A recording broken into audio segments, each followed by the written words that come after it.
bagaimana peran remaja, apa yang sudah dilakukan. Lupa tentang jati diri bangsanya. Ini membuat kita sangat berperan penting untuk remaja-remaja kita. Tapi mereka tuh nggak pikir bahwa masa depannya mereka tuh panjang.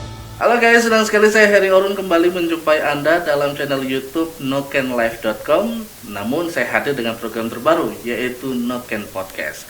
Dan juga kebetulan pada hari ini adalah Hari Sumpah Pemuda, tepat pada tanggal 28 Oktober 2021. Namun di studio saya tidak sendiri karena saat sore hari ini saya akan membahas terkait dengan anak muda dan juga kaum milenial bersama dengan teman-teman genre Papua. Langsung saja saya sapa, di sini ada siapa duluan nih? Sharon ya, oke, senior. Halo Sharon, apa kabar? Halo Kak Heri, selamat sore, puji Tuhan, baik-baik Kak. Luar biasa. Sharon, kapan terakhir ketemu saya? Lupa. Lama ya, karena jarang ketemu. COVID-19 jadi kita jarang Iya. sekali ketemu. Oke. Sharon tidak sendiri juga karena ada teman-teman dari Duta Gender tentunya yang saat ini menjadi juara 1 putra dan putri. Saya mau sapa dulu. Halo Joviko. Halo kakak. Bagaimana kabar? Ya kabar baik kakak. Oke. Kapan juga terakhir ketemu saya? Terakhir kayaknya kita di wali kota ya kak. Ya, wali kota. Oke, benar kasih ingat. Halo Nova, bagaimana kabar Nova? Halo Kakak, puji Tuhan, kabarnya sangat luar biasa, baik sekali. Oke. Kan ada Sharon, ada Joviko, dan juga Nova. Apa panggilnya apa sih sebenarnya? Panggil Viko saja tidak Viko, apa-apa. oke Viko. saja. Ada Sharon, Viko, dan juga Nova nih. Kan kita sekarang saat ini memperingati Hari Sumpah Pemuda nih. Betul, Tepat pada tanggal 28. Menurut teman-teman, sebagai anak muda, kaum milenial, dan juga wakil teman-teman genre, apa sih sebenarnya itu Sumpah Pemuda menurut teman-teman sendiri? Siapa duluan? Kak Nova? Oke. Kalau menurut saya Sumpah Pemuda ya, kita memperingati ini yang ke-93. Nah, yang artinya dengan makna yang sekarang kan bersatu, bangkit, gitu ya Kak. Benar. Nah, ini sangat luar biasa karena ini mengingatkan kita bahwa pemuda-pemuda yang seharusnya di zaman sekarang itu bisa bersatu untuk selalu menjaga nama baik Indonesia gitu. Nah, terus kita juga bisa membantu teman-teman yang lain untuk kita sama-sama mengkokohkan ini nih. Nah, generasi kita tuh harus lebih bagus, lebih semangat lagi dengan memperingati Hari Sumpah Pemuda gitu Kakak. Apalagi kalau mereka yang pejuang-pejuang kita yang terdahulu masih muda, mereka masih punya semangat yang luar biasa. Betul sekali. Harusnya kita yang tim milenial ini bisa lebih luar biasa ya Nova Iya, ya. betul. Oke, kalau Viko gimana? Ya jadi kalau menurut saya Hari Sumpah Pemuda sendiri itu seperti menjadi pengingat ya bagi kita para remaja benar. akan jasa-jasa para pahlawan kita, dan kita juga harus ingat bahwa kita itu Indonesia beragam tapi satu ya, dan satu itu yang menjadi kekuatan kita dalam membangun negara ini. Jadi menurut saya menjadi pengingat untuk semua remaja supaya tetap bersatu dalam ya keseharian kita sehari-hari, supaya tidak terpecah belah seperti terjadi tawuran segala macam seperti itu kalau menurut saya. Jawabannya luar biasa ya. Kayak teman kali ini juara 1 Duta Genre. Kayaknya kurang lengkap kalau tanpa dilengkapi oleh Sharon nih. Menurut Sharon sendiri gimana? Iya, Kak. Jadi seperti yang tadi Viko sudah bilang bahwa untuk lebih mengingatkan kita. Nah, menurut saya secara pribadi sebenarnya dengan adanya Sumpah Pemuda ini kan dulu Sumpah Pemuda ini diikrarkan atau ini sama pemuda-pemuda zaman dulu. Nah, itu sebenarnya bisa jadi hal yang positif untuk pemuda yang sekarang karena dengan adanya Sumpah Pemuda dengan adanya Sumpah Pemuda ini di zaman sekarang bahwa mereka percaya bahwa oh ternyata pemuda-pemuda ini juga ada ambil bagian nih dalam kesatuan negara seperti yang zaman dulu mereka mungkin membantu untuk kemerdekaan, dan kita pemuda-pemuda yang ada di zaman ini kita bisa membantu negara kita dengan berkarya, dengan seperti yang tadi sudah disampaikan Kak Nova untuk tetap menjaga kesatuan negara kita Kak Heri. Wow, luar biasa sekali ya. Jadi tadi sudah bilang menjaga kesatuan sebagai pengingat, dan juga kita bisa berperan. Kalau dulu mereka terlibat dalam penjajahan, melawan penjajah, kita lebih pada berkarya. Iya, Kak Heri, betul. Sesuatu hal yang positif. Iya. Nah, kalau teman-teman, menurut teman-teman sendiri sebagai kaum milenial itu apa sih? Viko. Kalau menurut saya kaum milenial yang keren kalau menurut saya ya. Itu kaum yang sekalipun dia mengikuti perkembangan zaman ya, mengikuti arus dunia globalisasi, tapi dia tidak termakan dengan sisi-sisi negatif dari globalisasi tersebut dan tetap mengingat jasa-jasa para pahlawannya. Karena tanpa mereka kita sekarang bisa saja masih berada di bawah penjajahan. Ya, benar. Jadi saya harap pemuda-pemuda itu lebih menghargai jasa para pahlawannya dengan mencintai negaranya mereka sendiri begitu. Jangan hanya ya berpaku pada negara lain, oh negara ini hebat, negara ini hebat. Tapi ingat juga, oh negara saya hebat karena bisa bebas dari penjajahan yang begitu lama. Menurut saya. Siap. Ini. Keren sekali Riko. Kalau menurut saya nih Kak Heri, generasi milenial menurut saya mungkin karena kita mengingat Hari Sumpah Pemuda, kita lebih memiliki wawasan yang luas gitu Kak. Memiliki wawasan yang luas bukan hanya dengan berkarya, tapi kita juga bisa membangun negara kita dengan hal-hal yang dengan mengikuti zamannya kita. Dan itu pasti memiliki ciri khas tersendiri untuk negara kita. Nah, generasi milenial itu kayak gitu Kak, kalau menurut saya berwawasan luas. Gitu Kak Heri. Berwawasan luas. Keren Kak Nova, luar biasa sekali jawabannya. Luar biasa sekali Kakak, terima kasih. Jadi kalau menurut saya pas Kak Heri bilang apa itu kaum milenial yang keren. Kalau menurut saya kaum milenial yang keren itu mereka yang apa ya? Yang katanya menikmati masa muda begitu ya. Mereka menikmati masa muda tapi tidak untuk kayak menghancurkan masa depannya mereka. Jadi kan biasanya kalau kita lihat pemuda-pemuda sekarang kaum milenial dong katanya menikmati masa muda dengan penyalahgunaan nafsa, dengan penyalahgunaan nafsa, tapi mereka tuh nggak pikir bahwa masa depannya mereka tuh panjang. Sedangkan pemuda-pemuda yang dulu mereka nih mati-matian nih untuk membanggakan negara, sedangkan yang zaman sekarang mereka terjerumus dalam hal-hal negatif dan akhirnya mereka merupakan masa depan yang dimana itu sudah disediakan lah oleh pemuda-pemudi yang dari dulu untuk mereka begitu Kakak. Ngerti kan tuh? Oh, itu keren ya. Kayaknya saya tepat mengundang narasumber ya untuk memperingati Hari Sumpah Pemuda di kali ini. Nah, tadi kalian berdua sudah banyak ngomong nih. Saya mau ke Sharon. Kalau kita bicara tentang teman-teman kan mau kili genre Indonesia Provinsi Papua. Iya, betul. Tadi teman-teman bicara tentang bagaimana peran remaja, apa yang sudah dilakukan. Untuk teman-teman genre sendiri apa sih yang sudah teman-teman lakukan? Oke Kakak, jadi untuk itu sebelumnya mungkin ada yang belum tahu genre. Yep. Jadi genre ini adalah generasi berencana yang dimana di bawah kita dinaungi sama BKKBN Provinsi Kakak. Kalau pertanyaan Kakak, peran apa yang sudah kita lakukan? Nah, jadi genre ini bukan hanya ada di Kota Jayapura, tapi ada di kabupaten-kabupaten yang ada di Papua seperti Kabupaten Merauke, Kabupaten Biak, terus juga ada di Kabupaten Jayapura dan ada beberapa tersebar lah di beberapa kabupaten. Nah, yang sudah kita lakukan, nah seperti yang ada Jo sama Nova di sini Kakak. Nah, mereka ini terpilih nih Duta Provinsi Papua. Nah, bukan hanya mereka yang dilihat bahwa ini tiap tahun tuh hanya satu pasang. Memang untuk juaranya satu pasang Kakak, tapi yang masuk ke dalam genre tuh ada beberapa orang. Nah, ketika mereka masuk ke dalam genre, tentu ada sesuatu yang mereka lakukan untuk remaja-remaja. Nah, itu namanya kalau kita bilang RTL Kakak ya. Jadi, mereka melakukan nih diskusi, kira-kira apa yang akan kita bikin untuk remaja, apa yang akan kita buat remaja yang ada di Papua. Nah, kalau misalnya saya sampai bingung mau jelaskan yang mana karena genre sudah terlalu ini ya Kak, sudah cukup berperan banyak lah. Benar. Istilahnya untuk Papua. Nah, untuk yang baru-baru ini karena ini pandemi Kakak, kebetulan kita juga ada buka live di Instagram kami, itu namanya Genetik Genre Talk, itu keren. Nanti Kak Heri boleh nonton, Kak Heri boleh bisa lihat teman-teman genre di sana. Dan juga itu kan karena yang tadi saya bilang ada di kabupaten-kabupaten Kak. Jadi kita yang di provinsi menerima laporan nih, kira-kira kabupaten ini mereka melakukan apa di kabupaten sana. Setelah kita dapat, kita evaluasi bersama. Oh, ini nanti kayaknya kurang ini, terus kita bisa perbaiki lagi gitu Kak. Atau masih ada yang mau ditambahkan sama Viko sama Kanova? Mungkin sedikit ya Kak. Jadi genre ini suatu wadah yang sangat positif untuk remaja Papua. Artinya banyak hal positif yang bisa kita ambil dari genre itu sendiri.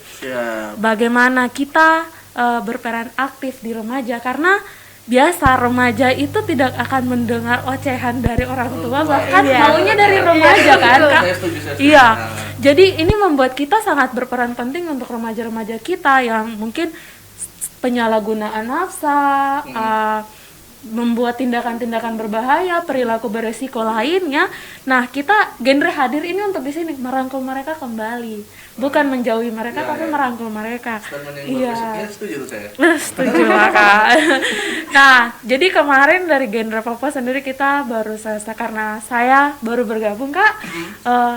Hal yang saya dapat, saya memperbaiki public speaking saya bisa keluar dari zona nyamannya saya, bisa berbicara di depan umum gitu. Jadi ini hal yang genre tuh wah pokoknya keren sekali gitu Kak untuk saya pribadi. Banyak hal positif yang bisa kita dapat di sini dan kita bisa kembangkan di sini gitu Kak. Itu saja yang mau ditambahkan.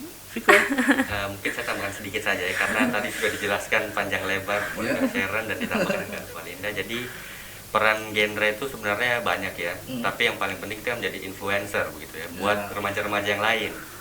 Jadi beberapa waktu belakangan ini saya juga lihat banyak sekali teman-teman genre yang mengikuti PON ya untuk memberikan masker. Itu juga termasuk secara tidak langsung memberikan istilahnya kayak kode begitu. Ini loh, pakai masker supaya nanti ketika di dalam tidak terjangkit corona begitu. Ya, benar. Dan menurut saya pribadi genre juga tuh jangan hanya berfokus pada kadang-kadang remaja ya, paling pasti remaja, paling fokusnya remaja. Tapi kalau menurut saya kita juga bisa memberikan edukasi kepada mungkin anak-anak dini ya, masih kecil begitu. Jadi kita berikan edukasi bahwa misalnya merokok itu salah, jangan menggunakan nafsa, nanti jadi masa depannya rusak begitu. Jadi kalau menurut saya genre itu dia punya influence itu luas. Iya ya, keren sekali. Jadi memang genre ini punya dampak atau pengaruh yang sangat baik sekali untuk anak-anak muda atau remaja. Jadi memang bukan saja memberikan influence untuk hanya pada hari-hari khusus kayak hari Sumpah Pemuda kita harus turun, tapi memang harus setiap hari. Iya Kak. Jadi kalau misalnya mungkin teman-teman di luar pikir genre ini cuma karena pakai selempang, duta cuma pakai selempang. Tapi kalau di kita Kakak di genre sendiri malahan kita kadang turun tidak menggunakan selempang karena kita lebih memilih bagaimana kontribusinya kita kepada remaja, apa yang kita lakukan. Jadi kalau misalnya kita dapat kesempatan, kalau kita biasanya tuh seperti yang kemarin Kak Viko sudah jelaskan bahwa kita bagi-bagi masker saat PON, itu mereka lihat, oh ternyata genre ini punya antusias yang lebih. Akhirnya dari tim kesehatan pusat, Satgas Covid, mereka turun ke kantor, ke BKKBN dan mereka mengajak. Kalau saya lihat anak-anak genre luar biasa, saya mau dong mereka untuk membantu kita, karena mereka lihat bahwa semangatnya kita, terus mungkin seperti yang tadi Kak Viko bilang, influencernya anak-anak genre itu sangat luas, makanya kita dipercaya untuk mensosialisasikan seperti itu Kak Heri. Bahkan orang dewasa ketika melihat teman-teman melakukan suatu aksi tindakan langsung tiba-tiba ingin mengajak berkolaborasi ya, keren ya. Siap sekali. Luar biasa. Nah, kalau bicara tentang masa pandemi, teman-teman kan pasti ketika apalagi kalau kalian berdua terpilih, pasti setiap para duta mereka ketika terpilih itu ada program 1 tahun. Nah, teman-teman terkendala tidak sih di masa Covid ini? Mungkin teman-teman sudah menyiapkan beberapa program kerja yang harus dilakukan, namun tiba-tiba terkendala karena masa pandemi. Oke, mungkin saya menjawab Kak. Jadi kalau masa pandemi menjadi penghalang buat RTL-nya kita tuh pasti ada Kakak, ada. Tapi walaupun itu menjadi penghalang, tidak menutup semangat kita untuk menjalankan RTL-nya kita Kakak. Nah, kita untuk teman-teman genre 2021 kita membantu menyiapkan beberapa judul untuk genetik, karena teman-teman kita ada beberapa yang masuk di bagian sub-sub kerjanya dari genre.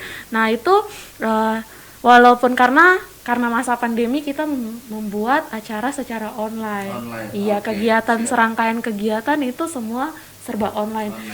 Kan itu kita juga untuk menekan lajunya penularan COVID. Jadi kita membuat RTL kita tuh secara online gitu Kakak. Jadi tidak menutup kemungkinan bahwa COVID itu jadi halangan buat kita. Kan ini secara online, kita kan nggak perlu tatap-tatap. Jadi itu sih ya kita bilang hanya penghalang lah, tapi ya kita kan secara online jadi aman lah, puji Tuhan.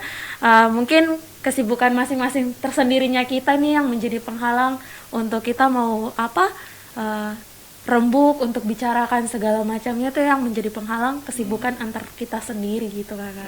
Oke. Jadi kalau saya bisa tangkap nih, kalau dulu teman-teman genre ini sering turun langsung sosialisasi ke sekolah-sekolah ke sekolah, ke tempat-tempat remaja yang lain. Namun ini sedikit ubah versinya ke media sosial, Iya, betul ke dunia digital. infonya tetap teman-teman remaja dapat meskipun tidak harus bertatap muka. Betul ya? sekali, Betul Kakak. sekali. Gimana Viko?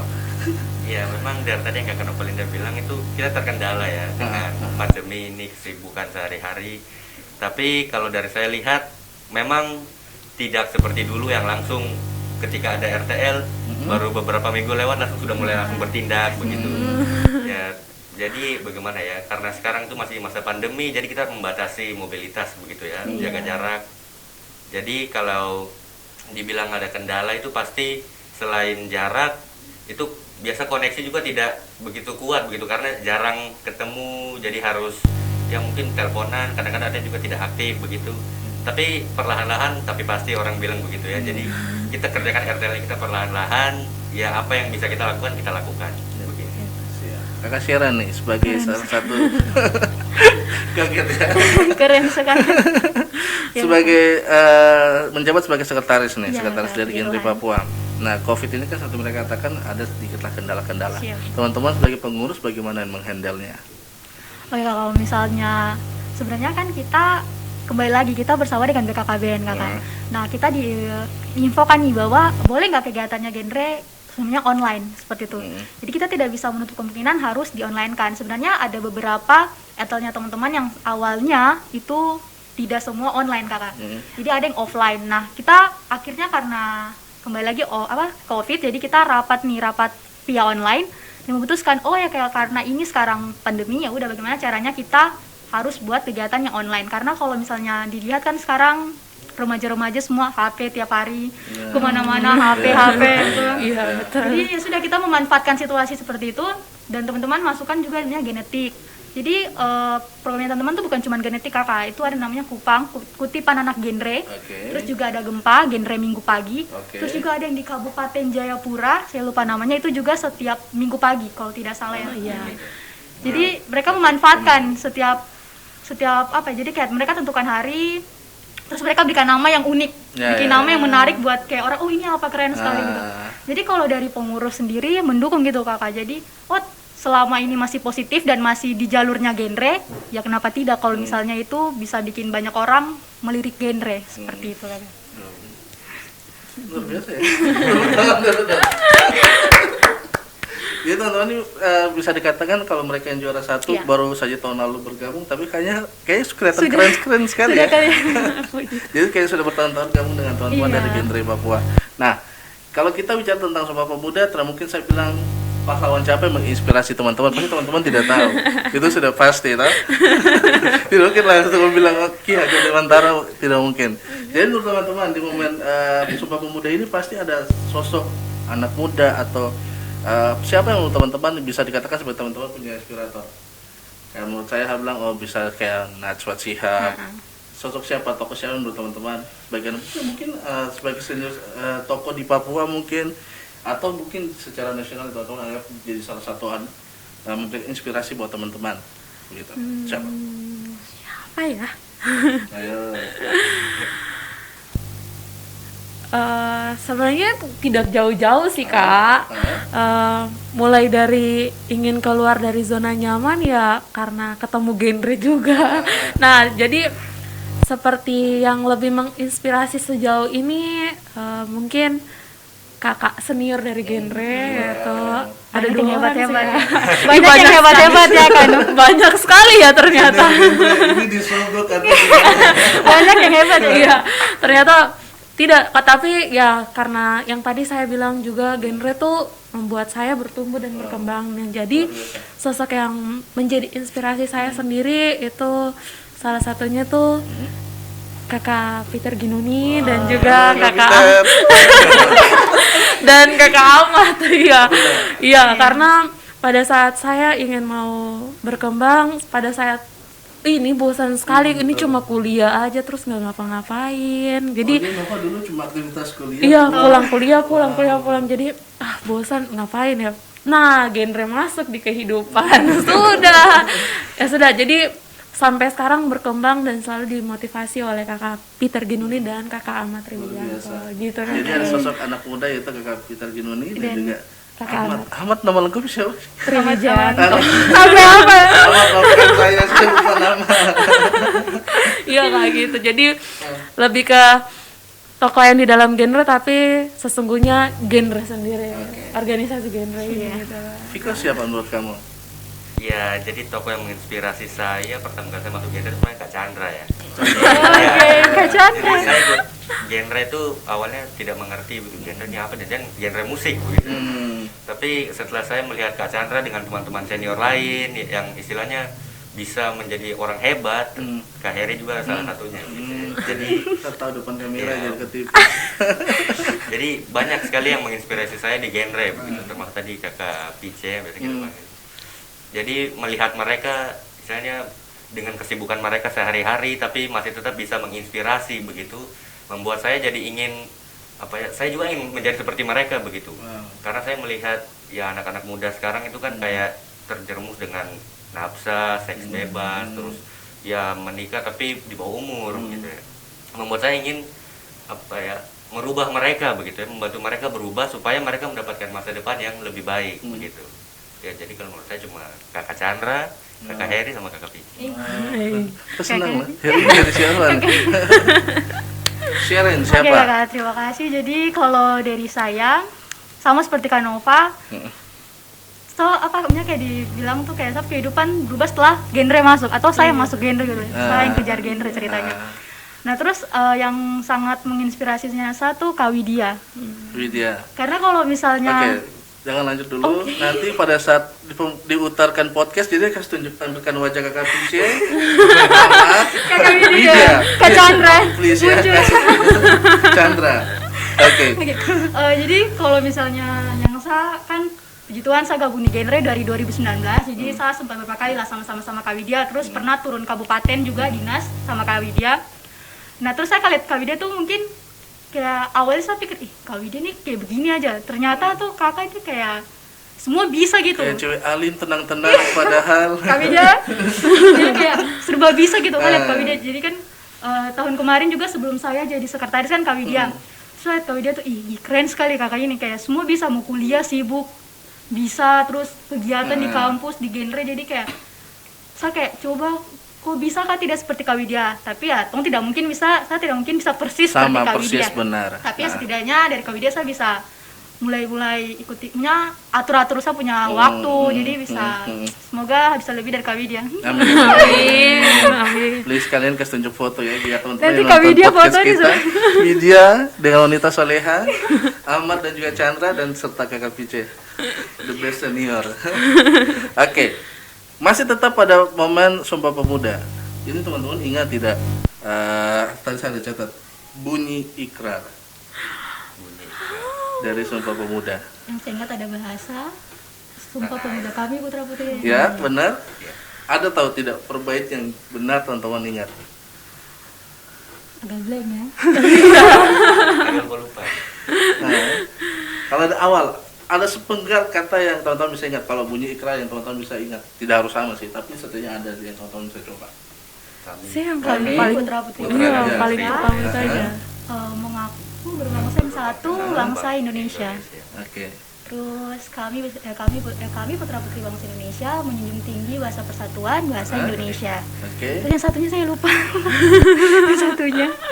Blank saya. Ya, Ibu tidak tahu ya. Tahu? Tadi sudah Bahasa, sudah. berbangsa, Hmm. Kami berdarah. putra dan putri Indonesia mengaku bertumpah darah yang Ah, satu, tanah air Indonesia. Indonesia. Oke. Untuk memperjelas nanti tim belakang layar tolong Tolong tampilkan ditampilkan. tolong tampilkan lagi karena memang saya juga tidak tahu, sudah lupa. Tapi memang kita memberikan edukasi buat teman-teman kan. Iya. Kalau kita bicara kaum milenial mungkin Iya. dunia pendidikan kan sekarang, kalau kita dulu kan belajar PPK itu semua hafal. Semua, Sekarang iya. kan pendidikan sekarang kan sudah mulai sedikit berubah Iya. ya, masa pengajaran. Tapi kita berharap ikrar dari Sumpah Pemuda ini teman-teman tetap ingat, Siap, memberikan sekali, edukasi buat Kakak. teman-teman anak sekolah yang lain. Nah, untuk teman-teman, apa sih teman-teman yang akan lakukan lagi proyek ke depan genre? Adakah teman-teman akan bayangkan atau mungkin program yang sudah teman-teman rencanakan tapi belum bisa terlaksana? Ya sudah masuk dalam Ya, teman-teman. listnya tapi belum nih. Iya, kita ada beberapa RTL yang kita rencanakan namun belum terjalankan. Nah, salah satunya itu genre to school dan kampus. Nah, tapi itu kita seharusnya turun nih ke kampus sosialisasi langsung, namun pandemi.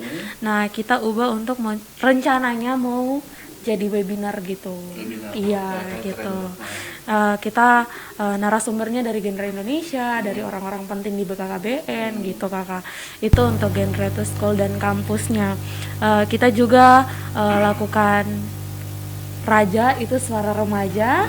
Itu seperti podcast juga, gabungan podcast gitu juga, tapi itu masih direncanakan nih kak, belum dijalankan. Nah, baru rencana-rencana saja gitu kak yang kita jalankan. Mungkin yang sudah terjalankan yang tadi Kak Sharon bilang itu yang via online seperti yang di sosial genetik, Kupang, Gempa gitu kak. Kalau saya sebenarnya sama ya dengan Kak Nova juga. Kita punya Raja yang sebenarnya kalau tidak pandemi itu seharusnya sudah berjalan sekarang ya. Tapi karena masa pandemi jadinya kita masih harus pikir-pikir lagi begitu. Ini kalau kita kumpul-kumpul nanti gimana? Jadi masih harus konsep ya. Banyak juga kayak tadi genre Ghost to School, Ghost to Campus itu juga masih terkendala sekali dengan pandemi. Tapi itu tidak mematahkan semangatnya kita begitu, karena kita genre ini ingin anak-anak muda itu berubah ya. Sama seperti para pahlawan kita yang dahulu, anak-anak pemuda dulu yang misalnya semangatnya tinggi sekali untuk meraih kemerdekaan. Kalau saya Sharon, sebagai teman-teman dari pengurus, kan kami ya teman-teman pasti berharap kegiatan teman-teman kan setiap tahun tuh pasti ada Iya, pasti. rencana, selalu ada. Nah, bagaimana nih? Iya. Tiba-tiba kok tahun ini ya ada, tapi cuma beberapa, tapi syukuri. Kira-kira gimana tuh? Kalau dari saya dan teman-teman pengurus sebenarnya memang kayak anak genre itu sebenarnya agak agak kaget kak kalau misalnya tiba-tiba online ya, harus online, karena kalau dilihat anak genre semua tuh kayak pencipta lapangan gitu, jadi kegiatan semua event harus yang ketemu langsung, kayak pokoknya ada kegiatan-kegiatan besar yang selalu kami lakukan. Tapi ya karena pandemi ya kita harus belajar. Kita harus belajar bahwa kegiatan yang kita buat tidak selalu harus offline. Dan di situasi ini juga kita jadi belajar, oh ternyata kalau mau bikin yang kegiatan online seperti ini. Jadi istilahnya ada timbal balik lah. Jadi kita bisa belajar juga nih, online nanti kita kelola kegiatannya bagaimana, offline juga kita bisa. Jadi ya gitu lah kak, jadi bisa dibilang anak genre tambah bisa lah untuk segala hal seperti itu. Dan kalau untuk seperti yang tadi kakak bilang, Kak Nova bilang ada genre Ghost to School, itu sebenarnya juga kita sudah lakukan, cuman mau diperbarui lagi nih sama teman-teman duta yang baru. Jadi selalu ada inovasi yang baru dari genre. Harus lah ya, tidak boleh sama ya. Harus berinovasi gitu. Jadi setuju. begitu kakak. Oke, jadi semua terkendala dari COVID-19, kita berharap COVID-19 bisa hilang ya. Amin. Paling serius. Oke, hal yang paling teman-teman rindukan, mungkin kalau teman berdua mungkin Sharon Nova dengan Daviko. Pertama teman-teman ketemu sebagai anak muda nih. Anak-anak muda kan kalau bicara anak muda kumpul dan dipertemukan dalam pemilihan duta genre. Hal yang teman-teman rindukan itu apa sih? kita dulu. Iya. Yang saya rindukan sebenarnya itu ini ya, karena dari dulu seringnya di luar gitu. Jadi ketika masuk genre itu sudah ada pemikiran, oh berarti nanti kita kerja lapangan ini sama teman-teman genre, kita pergi keluar sosialisasi di mana gitu. Cuma karena corona, jadi sebenarnya yang saya sangat rindukan itu kebersamaannya kita, bukan hanya lewat online gitu, tapi tetap secara langsung begitu. Mau itu di tempat saat kita kerja ataupun ya sekedar kita berbincang-bincang sama-sama, ngobrol santai saja begitu. Jadi itu yang saya rindukan. Iya sih, sama saya juga. Iya, mungkin kalau Nova lebih rindu bertemu langsung sama remaja ya, karena memang Nova sendiri kan orangnya suka suka ketemu hal-hal yang baru nih, cari-cari hal-hal yang baru. Nah, karena sebelum masuk genre kan taunya offline nih, belum ada covid lah segala macam. Nah, taunya kita turun lapangan, ketemu remaja, ketemu teman-teman yang tahu-tahu masuk genre COVID. Jadinya ya hal yang ingin dirasakan belum tercapai gitu Kak. Jadi berharap semoga COVID berakhir, terus kita bisa kumpul, kita bisa main, karena kalau tidak ada COVID, kita bisa bebas mau bercanda, mau apa. Kalau COVID kan kita harus jaga jarak, pakai masker, hand sanitizer-nya jangan di. Sini aja kalau bicara pengap Bu ya. Iya, betul sekali Kakak. Itu saja Kakak. Oke, Sharon, apa yang kau rindukan? Oke, kalau misalnya pasti di genre tuh kebersamaan, karena di genre tuh menurut saya Kakak Heri marah-marah. jadi jadi menurut saya genre tuh kayak rumah gitu. Jadi tidak ada batasan kayak senior junior. Jadi kalau misalnya kita di kegiatan baru agak ada batasan. Tapi kalau misalnya kita kayak kumpul sama-sama itu tidak, memang tetap hargai, tapi kita berbicara tuh kayak kakak permisi izin senior, tidak kayak begitu. Jadi kayak anggap keluarga, kakak ini ada ini, bagaimana kakak bisa ini. Bahkan yang kalau misalnya mau sharing dengan kakak senior tuh bukan hanya bahas tentang genre sebenarnya, tuh bisa bahas semua hal yang ada di dunia ini, tuh bisa bahas dengan kakak senior. Jadi tuh kayak, karena itu sih yang saya rindu sekali, duduk sama-sama juga dengan kakak-kakak. Apalagi waktu saya masuk 2019 tuh saya rasa tuh masih ada kebersamaan sekali di Latbang situ ya, kayak masih kumpul lah semua kakak-kakak senior. Sekarang agak berkurang karena COVID juga, dan kakak-kakak punya kesibukan. Dan juga kalau misalnya untuk genre sendiri lebih rindu turun kabupaten. Rindu kabupaten karena biasa kan turun ke kabupaten-kabupaten, ketemu orang-orang baru dengan segala macam karakter. Itu paling rindu antara turun kabupaten dan juga kebersamaan di genre Papua. Saya teman-teman yang nonton mengerti ya kalau saya bilang, karena saya juga ada di situ. Oh iya. Saya dan Kakak Heri tuh pernah beberapa kali turun kabupaten sama-sama, dan Kakak Widya juga. Oke, fans Kakak Widya. Saya lihat kamu bicara sambil berkaca-kaca ya kamu, pengen nangis ya Sharon. Itu berarti kayak macam dapat momennya seperti keluarga itu Sharon katakan. Jadi satu hal yang penting juga, kalau teman-teman tadi bahas tentang genre, kayaknya sesuatu yang enak-enak kayak baik-baik. Tapi menurut teman-teman di antara momen Hari Sumpah Pemuda ini ada tidak permasalahan-permasalahan yang ada di sekitar kita, kayak remaja dengan masalah-masalah yang kadang-kadang kita tidak ungkit ke media sosial, kayak macam kekerasan seksual, atau mungkin tuh ada juga momen ke Sumpah Pemuda ini kita juga bisa bicara tentang nikah dini. Menurut teman-teman konsen di bidang itu tidak sih? Mungkin saya ya Kak tertarik sekali nih soalnya. Jadi banyak sekali kita tidak terlalu pikir soal bagaimana kekerasan seksual itu di sekeliling kita. Banyak remaja yang menganggap itu hanya hal candaan, dan sering yang terjadi itu terhadap kami perempuan. Benar sekali kan Kak. Pada saat teman-teman kami bilang pokoknya tentang hal pelecehan seksual kepada kita, itu kan secara verbal nih Kak. Itu membuat saya yang sebenarnya ada di samping mereka merasa risih. Tapi karena itu hal yang menurut mereka biasa, untuk remaja Papua untuk hal-hal kayak gitu tuh sudah biasa, itu bercanda.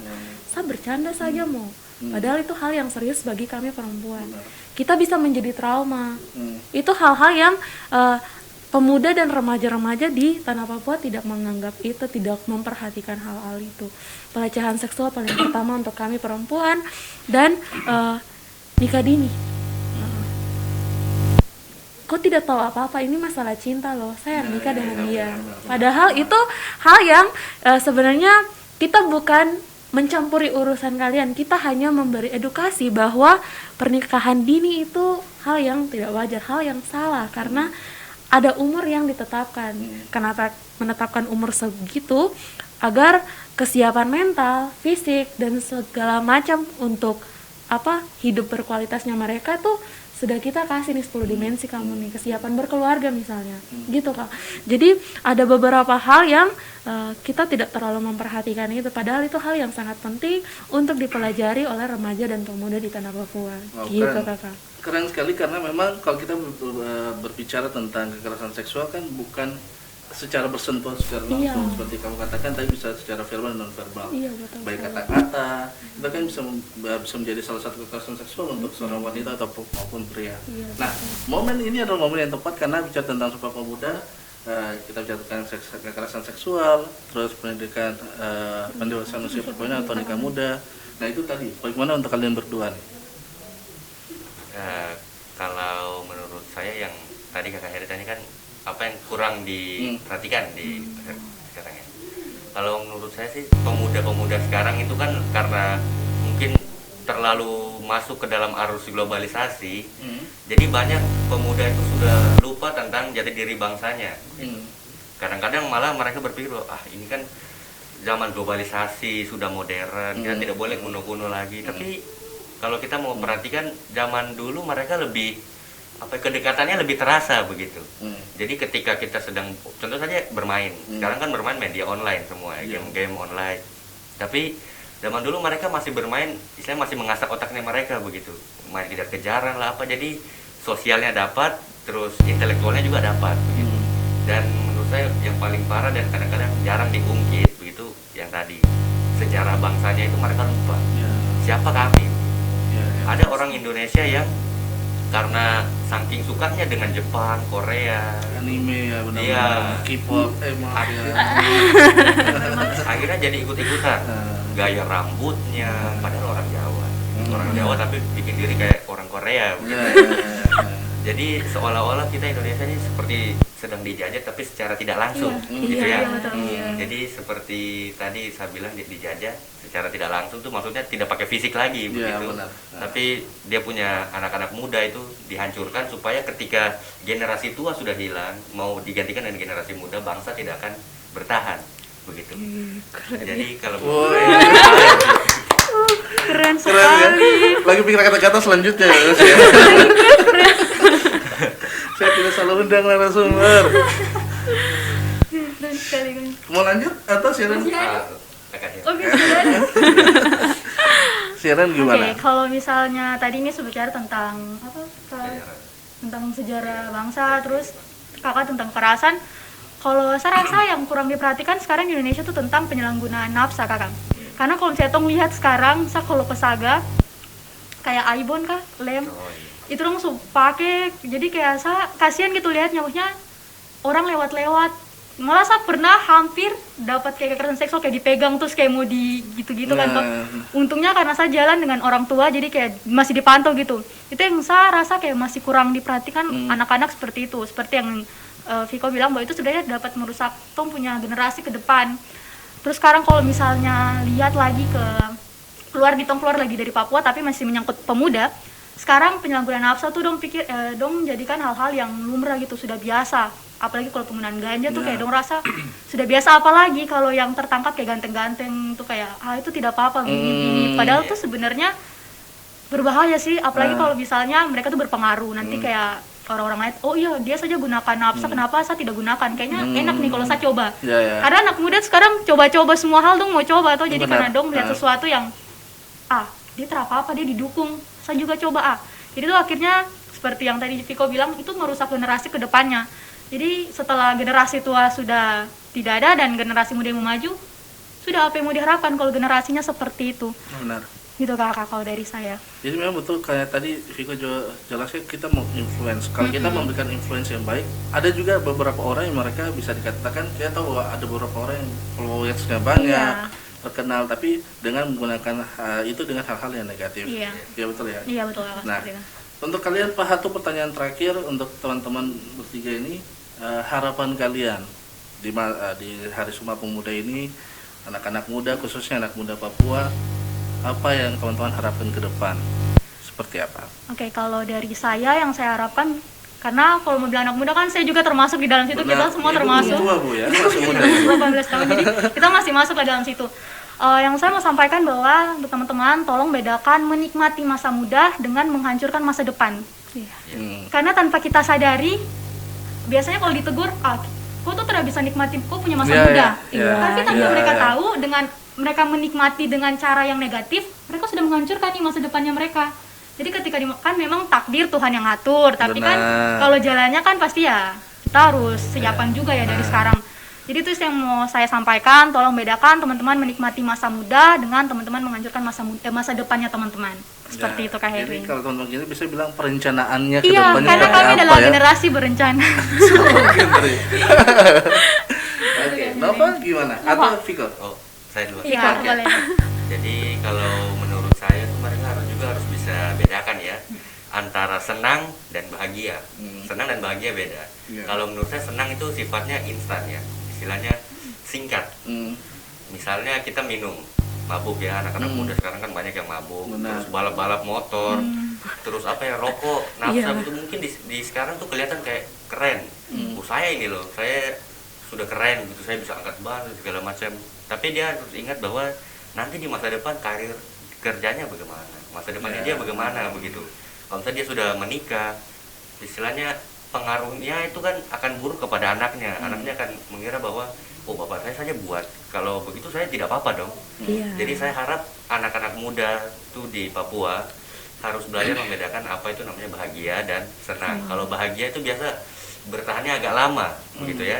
Jadi kayak terus saya bahagia sekali karena saya sekarang, dulu misalnya saya tidak pakai nafsa, sekarang saya ternyata bisa sukses begitu. Saya bahagia sekali saya sudah meninggalkan nafsa. Jadi kalau menurut saya seperti itu. Luar biasa. Oke, kalau Nova, harapan Nova kepada pemuda-pemuda khususnya di tanah Papua, jangan takut untuk keluar dari zona nyaman. Berpikirlah wawasannya agak meluas dan melihatlah dari sudut pandang yang berbeda agar menjadi pemuda dan pemudi yang sangat luar biasa di tanah Papua.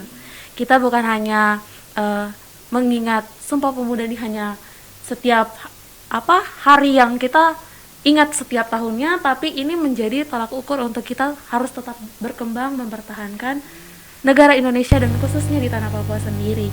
Dengan itu meninggalkan nafsa misalnya, kita genre itu sangat siap untuk teman-teman yang bila mana ingin berhenti dari hal-hal negatif. Banyak sekali teman-teman genre yang siap untuk hal itu. Nova harap teman-teman di tanah Papua di luar sana jangan takut. Banyak hal positif yang bisa kita dapat, bukan hal yang bisa bikin kita senang-senang saja kayak Joviko. Dan kita juga bisa membedakan menikmati masa muda dan menghancurkan masa depan seperti Kak Sharon. Jadi banyak hal yang kita dapat bukan hanya dengan mengikuti tren-tren yang negatif-negatif ini. Ada hal positif banyak yang kita dapat dengan era globalisasi kita. Gitu Kakak. Oke, teman-teman, statement yang sangat luar biasa. Thank you Sharon, Viko, Nova sudah berbagi cerita. Tentunya kami berharap, saya juga berharap, bahwa kita punya siaran hari ini dapat bisa ditonton oleh teman-teman remaja, anak muda di Papua tentunya untuk bisa membagikan hal-hal positif. Amin. Sekali lagi hari ini Hari Sumpah Pemuda saya yang sangat bermakna karena bisa sharing tepuk tangan dulu. Berharap teman-teman kita bisa bertemu lagi dengan podcast selanjutnya. Terima kasih Kak Heri sudah mengasih kesempatan untuk teman-teman genre untuk berdiskusi di Hari Sumpah Pemuda ini. Terima kasih juga teman-teman Noken. Oke, dan tentunya teman-teman ini adalah podcast edisi pertama kita. Tentunya saya Heri Orun dan juga teman-teman dari genre Papua yang membahas tentang Hari Sumpah Pemuda melalui anak-anak muda milenial tentunya. Sampai jumpa di podcast selanjutnya.